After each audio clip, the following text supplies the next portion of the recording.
ఒక్క గాంధీ విగ్రహం 5,000 కోట్లు. 5,000 కోట్లతోటి గాంధీజీ స్టాచ్యూ పెడుతున్నారట. ఈ 500 మంది ఫ్యామిలీస్ ని రోడ్డు మీద నిలబెడుతున్నారు. మహాత్మా గాంధీ విగ్రహం పెట్టడానికి 5,000 కోట్లు వీళ్ళ మన ఇన్ఫ్లుయెన్సర్లు. అసలు ఇన్ఫ్లుయెన్సర్ అనే పదానికి అర్థం తెలుసా వీళ్లకు?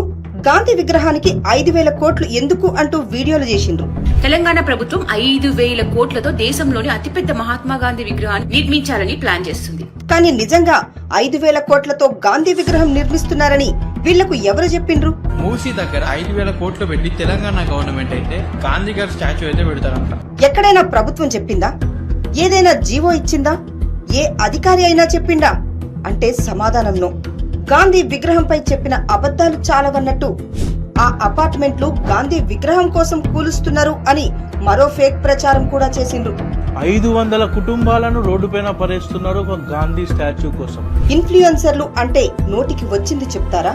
ఎవడో తలకు మాసిన సన్నాసి సోషల్ మీడియాలో ఫేక్ పోస్ట్ పెడితే అది నిజమా కాదా అని ఫ్యాక్ట్ చెక్ చేయకుండా వీడియోలు చేసేస్తారా?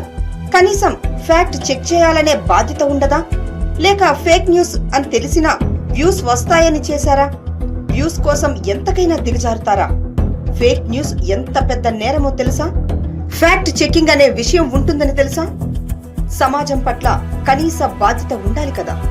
తమను ఫాలో అయ్యే వాళ్లపై గౌరవం, వాళ్లకు నిజం చెప్పాలనే బాధ్యత ఉండాలి కదా.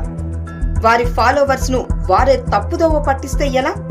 ఫ్యాక్ట్ చెక్ చేయకుండా కొందరు సోషల్ మీడియాను యాంటీ సోషల్ గా మార్చుతున్నారు. మిస్ ఇన్ఫర్మేషన్ ను వ్యాప్తి చేస్తున్నారు. అభివృద్ధిని అడ్డుకుంటున్నారు. ఈ రోజు వ్యూస్ రావచ్చు, డబ్బులు రావచ్చు, కానీ మీ పిచ్చి వీడియోలతో ఒక తరం అభివృద్ధి ఆగిపోతుందనే సోయి తెచ్చుకోండి.